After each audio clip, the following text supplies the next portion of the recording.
वालेकुम। सबसे पहले तो आज पाकिस्तान और न्यूजीलैंड के दरमियान जो सेकंड T20 था, इसमें आप सब ने यंग टैलेंट की कारकर्दगी तो जैसे कि देख ही ली होगी। माशाल्लाह से हमारे यंग टैलेंट ने बहुत ज़्यादा परफॉर्मेंस दिखा दिया है। माशाल्लाह बैटिंग लाइनअप हमारा ठीक था। कप्तान ने भी एक ज़बरदस्त इनिंग खेली 46 रन की 28 बॉल्स पे। बहुत ही शानदार इनिंग थी 164 के स्ट्राइक रेट से। लेकिन हमारी बॉलिंग ने, जैसे शाहीन ने एक अच्छा स्टार्ट दिया हमारी बॉलिंग लाइनअप में।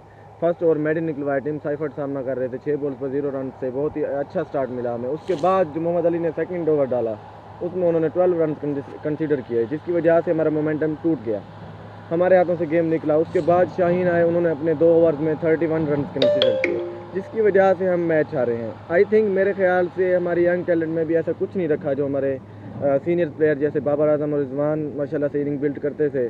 कम अज़ कम उनका जो रन स्कोर होता था वो 150 प्लस होता था T20 में। आई थिंक इस किस्म की पिच पे तो वो जिस तरह की बाटला पिचेस हैं उनमें लास्ट टाइम न्यूजीलैंड टूर हुआ था जब पाकिस्तान का, तो आपने देखा था बाबर आजम ने 3 बैक टू बैक 50 स्कोर की थी। बेशक हम मैच हार गए थे, लेकिन बाबर आजम में इनफॉर्म आ चुके थे।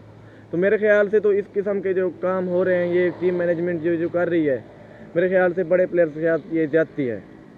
बाबर आजम हमारा एवरीथिंग। आई थिंक आप वर्ल्ड में कहीं पे भी जाते हैं, आपकी पाकिस्तान क्रिकेट जब भी बात होती है तो एक ही नाम लिया जाता है, वो है बाबर आजम। लेकिन हमारे जो सीनियर क्रिकेटर्स हैं वो उसको दबाना चाहते हैं, क्योंकि वो नहीं चाहते कि ये ऐसे अचानक से एक बड़ा नाम उभरे और इसको मज़ीद। मेरे ख्याल से तो हमें बाबर आजम को फुल सपोर्ट करनी चाहिए एज ए फ़ैन, और एज ए पाकिस्तानी हमें फुल सपोर्ट करनी चाहिए उनको, बिकॉज उनका स्ट्राइक रेट भी बहुत बेटर है। I think second most run scorer हैं वो T20 में। हमें इस पर भी गौर करना चाहिए कि वो हाईएस्ट रन स्कोरर हैं, सेकंड मोस्ट रन स्कोरर हैं T20 में। 4283 रन हैं उनके।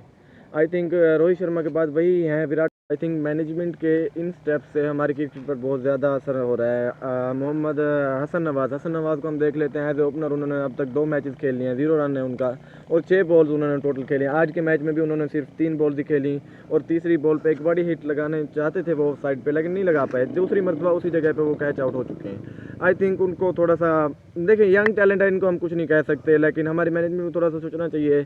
और आई थिंक वनडे फॉर्मेट में मोहम्मद रिजवान और बाबर को परफॉर्मेंस दिखानी चाहिए, जिसकी वजह से वो कम बैक कर पाएँ। आज फर्स्ट नेशनल T20 में जिस तरह से कि बाबर आजम खेल रहे हैं, आप सबको पता है, हमें भी पता है। तो आज फर्स्ट मैच था जहाँ पे बाबर आजम बैटिंग के लिए आए, लेकिन ज़्यादा लंबा नहीं खेल पाए। 17 बॉल्स पर उन्होंने 23 रन किए 129 के स्ट्राइक रेट से। लेकिन इंशाल्लाह बहुत जल्द वो अपनी फॉर्म में आ जाएंगे। आई थिंक न्यूजीलैंड में वनडे खेलने के बाद वो एक अच्छा स्टार्ट ले पाएंगे। अभी क्योंकि वो उम्रा से वापस आए तो थोड़ा सा प्रैक्टिस में भी थोड़ा सा वो बहुत कुछ फ़र्क पड़ जाता है। आई थिंक लेकिन हमें उनके लिए दुआ करनी चाहिए, मेरे बड़े स्टार्स हैं। और I think well done, thank you.